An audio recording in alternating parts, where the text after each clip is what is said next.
South African archaeologists have rediscovered an ancient lost city known as Kwening using laser technology. To continue, there are several empires in South Africa, let's say kingdoms, stone kingdoms, that were made years ago. We're talking hundreds of years ago, in some cases, thousand. But before we go there, let's talk about Felix A. Charmy, who was an African scholar who discovered Roman beads from the refugee delta in Tanzania. And it says here in the Chicago Journal, Roman beads from the Refugee Delta, Tanzania, first incontrovertible archaeological link with a periplus. The periplus is the periplus of the Erythraean Sea. It's a book that was written down by Romans talking about different oceans as far as Asia, Africa, and all of that. And it mentions a place named Rapta. And this place named Rapta was said to be occupied by Ethiopians. And there was no proof of how far the Romans had gone. Because remember, every time you see the Romans depict a black person, they're depicting a North African. At this point, we had seen no evidence of them looking at sub Saharan Africans. But we have evidence now that these Roman beads were found down there. But don't lose the point that I just said to you right now. Whenever you see the Romans drawing an African, a black person, remember that those drawings are not of sub Saharan Africans. Those are all North Africans. But these buildings that were made seem to have one thing in common.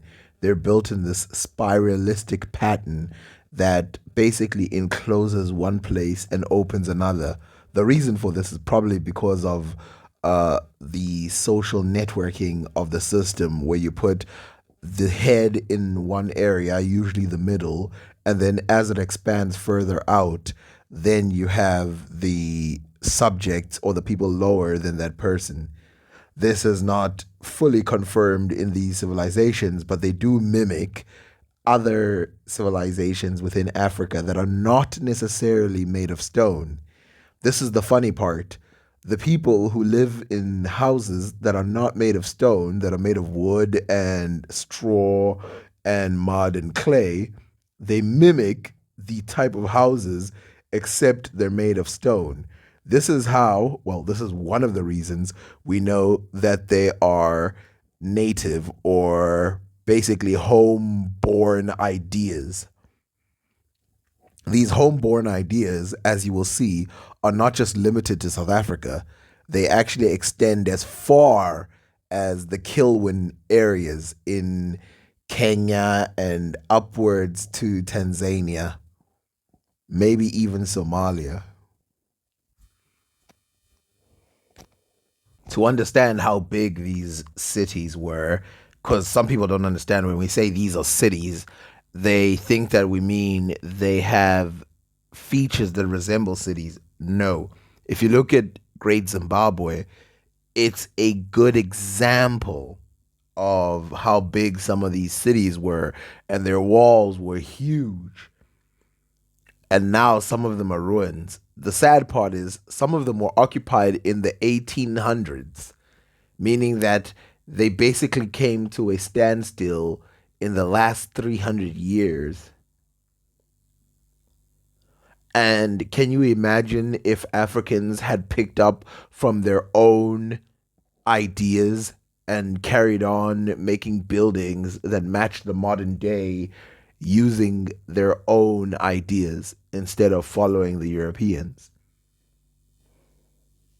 Linked to the greater Zimbabwe and South Africa, meaning that there's sites in Zimbabwe and South Africa that have features so similar that they've been called Tulamela.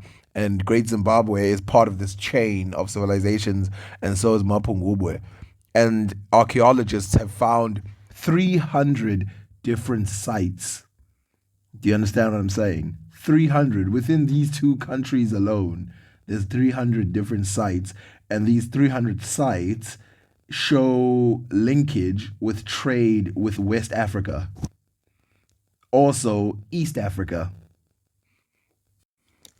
Now, if you look, you will notice that the buildings do not have mortar in between them. This is a telltale sign of them being completely foreign from the European style of building. And you'll notice that the bricks aren't necessarily all the same size either. One of the other fascinating ruins in Zimbabwe is Bumbusi, and the reason why, or Bumbusi, and the reason why it's fascinating is because these stone walls come with a somewhat different shape than the ones in Great Zimbabwe, but they still occupy the same region. And something that's also fascinating is that they come with some symbols that you can see written on a wall. And you must remember there was some people, Arabs, who came and saw the Great Zimbabwe a long time ago, and they said they saw a piece of writing in Zimbabwe which they could not interpret, but they could recognize it as a form of writing. A early map from back in the day actually features Great Zimbabwe.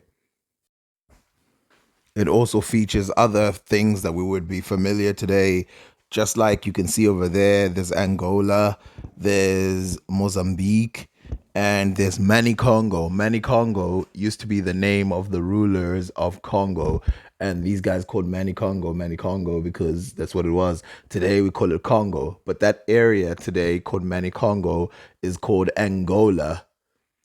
But that's how big the empire of Congo used to be in the past. And as you can see, there's little red dots there that resemble abodes or places that people stayed. And you can see there's houses just dotted everywhere on this map. So if we get closer to the ancient cities that were described by the Greeks and the Romans, that describe these sort of cities that lived and were occupied by Ethiopians, we move closer to Kenya and then to Tanzania, but start with Kenya.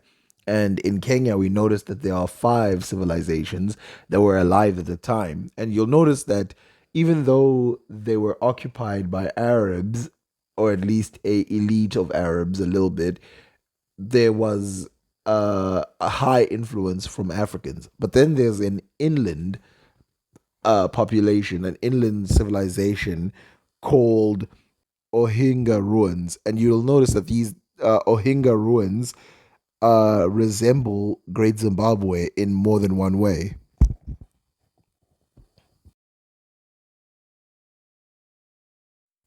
First of all, you'll notice that the rocks are not the same size as you see with the Arabic bricks, which tend to be the same size so that they can be mortared in. Secondly, you'll notice that they don't have mortar. They seem to be stacked up on top of each other, which is something that the Arabs would have already taught to the local people not to do. But because this one is more inland, and of course, the word Swahili means coast. It might have been completely out of the knowledge of these people, or maybe in their knowledge, but not in their um, stead, in their holding. Thirdly, you'll notice that there's an opening over there, and it's the same as the one in Great Zimbabwe. Thirdly, you'll notice these circular shapes, like I showed you earlier. This is a sign that this civilization is a pre Arabic Bantu civilization. And you will notice that the ones that have Arabs who came in during colonization and edited the African civilizations, you'll notice that they still mimicked a lot of the African civilization techniques and then fused them instead of just coming in and completely just placing Islamic buildings there. The funny part is, using science and radiocarbon dating, they've dated some of the South African civilizations to way earlier than the ones in Kenya and all of that. And this is interesting because it would make it then seem like the people of South Africa moved up into Kenya. But I don't think that this was the case, especially given if you take in genetics and all of that. What probably happened is the civilization of the earlier Bantu people in East Africa got eaten by the Arab civilization in the 1400s. And then, because it got eaten, it was pushed away from that type of thing. But the people who were not touched, as you will see, there's way other civilizations were not even done. You will notice that they do not have this Arab colonization inheritedness, which you'll notice that the Arabs just throw a mosque everywhere. To further illustrate the point of being away from the coast where the Arabs seem to limit themselves to, let's go back down to southern Africa and look at a more inland civilization. In Botswana, there's a city called Domboshaba. It has ruins there that were made of stone, and of course, they had floors that matched the typical Bantu floors, which were made out of something called daka or daga in South Africa. And you'll notice that they follow the same pattern: no mortar, stacked on each other. Bricks are not the same size. They seem to be very highly built, and they just follow the patterns and they do the circular pattern thing. Everything is the same. This is why we should not be shocked that there is a raptor that was named by the Greeks. This is why we should not be shocked that there is raptor that was named by the Greeks. And they also mention this place called Azania as well, that the Greeks mentioned in the 1st century. This is only about 400 years before some of these other civilizations start to pop up. And really, that discrepancy or that difference is probably due to interference by the Arabs, making it difficult for people to find. And also, look how much we found just with laser technology. The first civilization I showed you, the first city I've shown you, that was from South Africa, that was lost to us, that was buried. And they had to use laser technology to figure it out. And so we will find Raptor, we will find Azania, we will find things as far as the eyes can see. And of course, the description is that they were run by Ethiopians, which means they are not the same civilizations that are later described ran by Arabs in the 1300s. And here's the funny part, right? Okay, so the Arabs run those places in the 1300s. You know when the South African civilizations that I showed you, the ones in Botswana, the ones in Great Zimbabwe, all of those, they've been carbon dated to the 9th century, meaning that they're 400 years before the Arabs started editing the Swahili coast, meaning that these civilizations have nothing to do with the Arabs.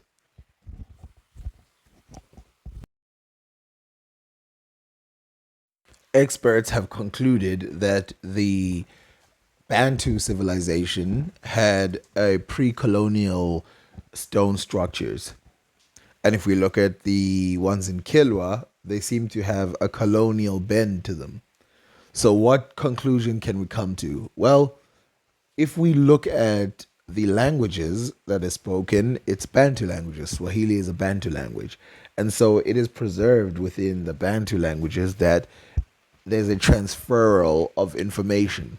It predates this era, obviously, because the Bantus go as far back as 3000 BC. And so it must be that this ability to build stone ruins or stone buildings was come up with before we separated from one another. And of course, some people lost it because it's easier to operate in a different way in different environments, but some people kept it. Habari. So today, guys, I'm with my Zimbabwean sister, and her mother's language is Shona. So we want to see if there is any similarities between Shona and Swahili. I will say a Swahili word, then she will also say it in Shona. So let's go. Goat in Swahili is mbuzi. And goat in Shona is also mbudzi. Okay. Then dog in Swahili is mbwa. Dog in Shona is imbwa. Pig in Swahili is nguruwe. Pig in Shona is also nguruwe. Sun in Swahili is jua. Sun in Shona is zuba. Okay. Meat in Swahili is nyama. And meat in Shona is nyama. Wow, seriously? But if you do not believe that the Bantu people were responsible for this, do not forget the Sao civilization, which is a Nigerian civilization or a West African civilization, which is located in Chad about the 6th century BC. They found pits over there which were purposefully made. And we read, Zilum covers a settlement area of approximately 12 hectares and emerged from the final Stone Age food-producing communities of the Gijugana culture. The majority of the inhabitants of Zilum would have been occupied by cultivation of crops and perhaps animal husbandry, while select groups of artisans would have contributed to the production of goods such as pottery, leather goods, and possibly beads and or bone points.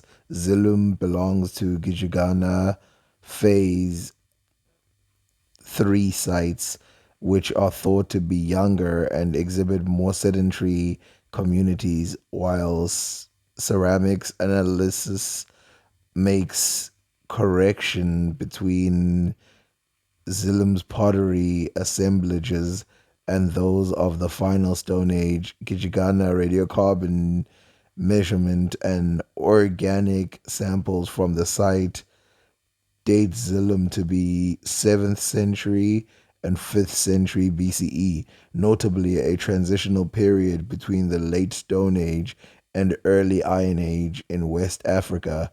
Despite this transitional occupation period, Zilum does not show direct evidence for iron or ironworking.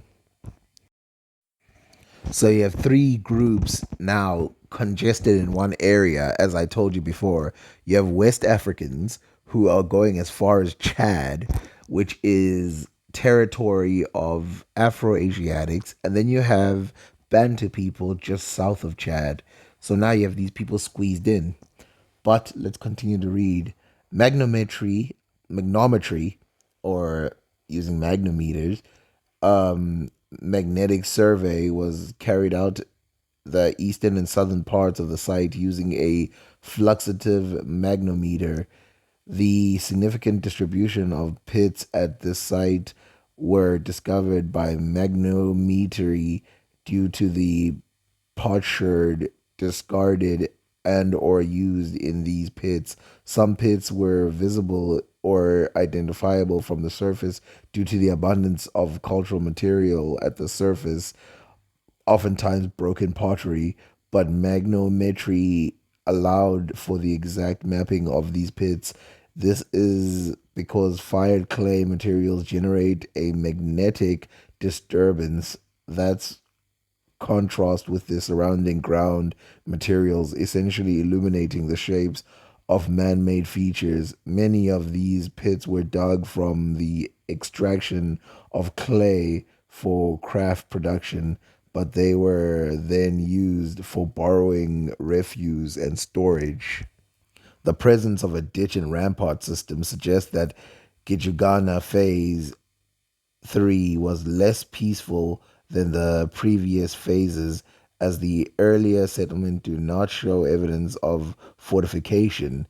The presence of numerous storage pits indicate the recurrence of and reliance on food security, as well as support the construction of buildings, structures created from material dug out of these pits, like huts and rampart walls. Interpretations of culture and lifestyle would not have been possible without the use of magnometry, as the largest number of pits, trenches, and ditches would have remained undetected. And as you can see, they have a picture of a dugout right there. So you've got a sophisticated civilization. It's West African in its whatever, in its origin, and it's 600 BC. It's early. It's before the time that the people even came to Rapta. And as we know that there's the Niger Kordofanians, meaning that the Bantu people and the Niger people are thought to have come from the same area. And so is it possible that the Niger and the Congo people lived in that same region for a while and then the Congo people built settlements elsewhere? Who knows? But let's leave this for the next video.